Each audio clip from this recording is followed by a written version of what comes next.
आपको देश के सबसे बड़े राज्य उत्तर प्रदेश का ओपिनियन सर्वे भी दिखाएंगे। यूपी में इस बार बीजेपी को कितनी सीटें मिलने का अनुमान है, लेकिन उससे पहले आपको अमित शाह का बयान भी दिखाते हैं। केंद्रीय गृह मंत्री अमित शाह ने सीए के विरोधियों पर जमकर प्रहार किया है। अमित शाह ने सीए पर दिल्ली के सीएम अरविंद केजरीवाल और पश्चिम बंगाल की सीएम ममता बनर्जी पर करारा प्रहार किया है। सीए पर उठाए गए हर सवाल का अमित शाह ने दो टूक जवाब दिया है। सुनिए आप। देखिए, मैं ममता जी को करबद्ध निवेदन आपके इस कार्यक्रम के माध्यम से करना चाहता हूं। पॉलिटिक्स करने के हजारों मंच है। प्लीज बांग्लादेश से आए हुए बंगाली हिंदुओं का हित मत करिए। ममता जी को मैं खुली चुनौती देता हूं, इस कानून की धारा में से किसी की नागरिकता छीनने की एक धारा वो बता दे सार्वजनिक रूप से। वो खौफ पैदा कर रही है, हिंदू और मुसलमानों के बीच में विवाद कराना चाहती है। ममता जी, इसको मत रोकिए। करने जैसा काम है, घुसपैठ रोकिए। ममता जी को शरणार्थी और घुसपैठिए दो शब्द के बीच का अंतर ही मालूम नहीं है। दिल्ली के मुख्यमंत्री अपने भ्रष्टाचार के उजागर होने से अपना आपा खो बैठे हैं। उनको मालूम नहीं है कि ये सारे लोग आ चुके हैं, आज भारत में ही रह रहे हैं। सिर्फ इनको अधिकार नहीं मिला है, वो अधिकार देने की बात है। और इतनी ही चिंता है तो वो क्यों बांग्लादेशी घुसपैठियों की बात नहीं करते हैं? रोहिंग्यास का विरोध क्यों नहीं करते हैं? क्योंकि वो वोट बैंक की पॉलिटिक्स कर रहे हैं। दिल्ली के चुनाव उनके लिए लोहे के चने चबाने जैसे हैं। और ये दो टूक है गृह मंत्री अमित शाह की सीए का विरोध करने वालों को। सीए को लेकर के दिल्ली के सीएम अरविंद केजरीवाल ने कल कई बड़े सवाल खड़े कर दिए थे। अरविंद केजरीवाल ने क्या कहा है वो भी आपको सुनाते हैं, जिसकी वजह से गृह मंत्री की ओर से यह पलटवार किया गया है। सीए का जो कानून आया है उसमें यह लिखा है कि पाकिस्तान, अफगानिस्तान और बांग्लादेश में रहने वाले अल्पसंख्यक, वहां जो माइनॉरिटीज हैं, वो माइनॉरिटीज को हमारे देश के अंदर नागरिकता दी जाएगी। वहां पे लगभग 2.5 से 3 करोड़ माइनॉरिटीज हैं, तीनों देशों के मिला के। अगर उनमें, वो बहुत गरीब देश हैं, अगर ऐसे हमने अपने दरवाजे खोल दिए उनके लिए, देश के दरवाजे खोल दिए उनके लिए, अगर उन 2.5-3 करोड़ लोगों में 1-1.5 करोड़ लोग भी हमारे देश में आ गए, उनको कहां बसाएंगे? उनको कहां रहने की जगह देंगे? वहां उनको जॉब्स कहां से देंगे? नौकरियां कहां से देंगे? घर कहां से आएंगे? तो जाहिर तौर पे जो नौकरियां और जो रोजगार हमारे बच्चों को मिलने चाहिए, वो रोजगार तो वो ले जाएंगे। और जो इतने सारे, इतनी भारी हम तो दरवाजे खोल रहे हैं, इतने गरीब लोग वहां से उठ के आ जाएंगे बाकी पड़ोसी देशों से। इतने गरीब लोग उठ के, मैं हिसाब लगा रहा था, अगर 1-1.5 करोड़ लोग भी आ गए, आजादी के बाद 1947 में जितना बड़ा माइग्रेशन हुआ था, उससे कहीं ज्यादा बड़ा माइग्रेशन इस एक सीए के कानून से होने जा रहा है।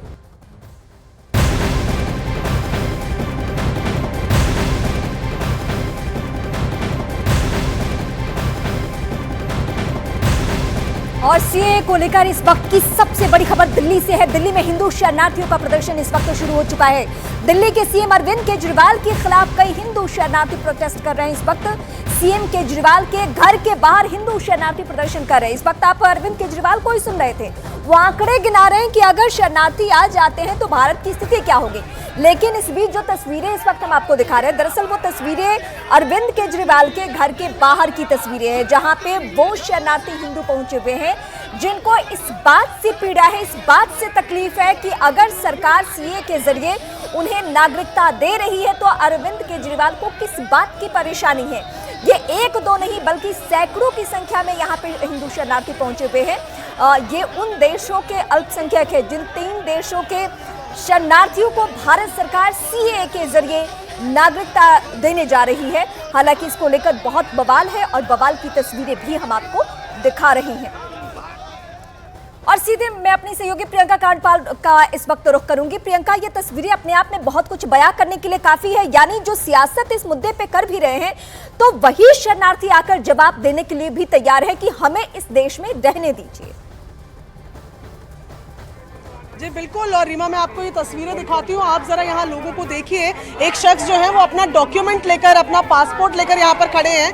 कि वो यहाँ पर ये बता रहे हैं कि इलीगल तरीके से घुसपैठी नहीं है, ये पासपोर्ट वीज़ा लेके डॉक्यूमेंट लेकर आए हुए हैं और इसी तरीके से कई लोग यहाँ पर पहुँचे हैं जो आज अपना पासपोर्ट, अपना वीज़ा, अपने तमाम डॉक्यूमेंट लेकर आए हुए हैं। इनका कहना है हम लीगल तरीके से यहाँ रह रहे हैं। यहाँ पर आप पीछे देखेंगे महिलाओं की संख्या भी बहुत है रीमा। तमाम लोग जिनसे हमारे यहाँ बातचीत हो रही है उनका कहना है कि इस बयान से नाराज़गी नहीं बल्कि वो आहत है, क्योंकि केजरीवाल खुद एक हिंदू है और ऐसे में जो अल्पसंख्यक है इन बाहर के देशों में वो उन पे जिस तरीके के जुल्म होते हैं वो सब जानते हुए भी इन लोगों को सीने से लगाए जाने की ज़रूरत है, ना कि इन पर और इल्ज़ाम लगाने की। तो आप देख रहे हैं हाथों में प्लेकार्ड लिए हुए तमाम महिलाएं बैठी हुई हैं, छोटे छोटे बच्चों के साथ आए हुए हैं और अपना विरोध जता रहे हैं, अपनी नाराज़गी जता रहे हैं। इनका आरोप है कि सरकार, दिल्ली सरकार की तरफ से इन्हें कभी कोई मदद नहीं मिली। ऐसे में अगर केंद्र सरकार कुछ कर रही है तो ऐसे में दिल्ली सरकार इस तरीके के बयानबाजी क्यों कर रही है? रीमा, तो प्रियंका के जरिए वो तस्वीरें हम आपको दिखा रहे हैं। लोग अपने डॉक्यूमेंट्स के साथ भी पहुंचे हुए हैं, पासपोर्ट है उनके पास, यानी भारत सरकार ने जो उनको सारे कागजात दिए हैं वो भी उनके पास है। क्योंकि कुछ लोग ऐसे हैं जो सवाल उठा रहे हैं, वो कह रहे हैं कि भारत की आबादी बढ़ जानी है, भारत की परेशानी बढ़ जानी है। तो दिल्ली में इस तरह से विरोध अरविंद केजरीवाल के बयान पर अल्पसंख्यक कर रहे हैं जो शरणार्थी भारत में। लेकिन उधर अमित शाह ने बंगाल की सीएम ममता बनर्जी पर भी हमला बोला है। ममता बनर्जी ने कुछ दिन पहले ही कहा था कि सीए लागू वो नहीं होने देंगे। आखिर कौन सा वो ममता बनर्जी का बयान है जिसे लेकर पलटवार अमित शाह की ओर से हुआ, वो भी आप सुनिए। और एनआरसी हम नहीं सुनेंगे, हम नहीं करने देंगे। जनता को कोई इंसानियत को इंसाफ ना मिले, ये काम हम नहीं करने देंगे।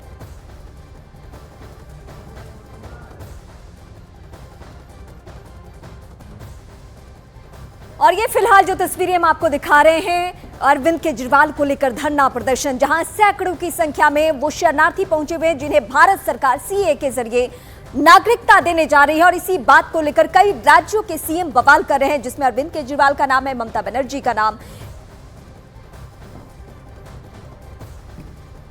2024 को लेकर देश का मूड क्या है, इस पर सबसे बड़े ओपिनियन पोल का रिजल्ट आ चुका है।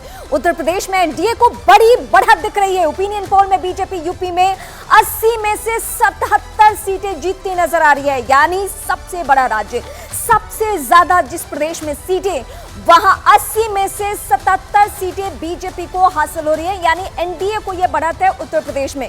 और अगर यहां से 77 सीटें मिल जाती है तो बीजेपी के लिए वो जो टारगेट है 370 का, उसे पार करना बहुत आसान हो जाएगा। राज्यवार स्थिति में आपको बता रहे हैं, आज शाम 6 बजे से 10 बजे तक फिर से हम आपको बाकी की बची हुई सीटों पर भी स्थिति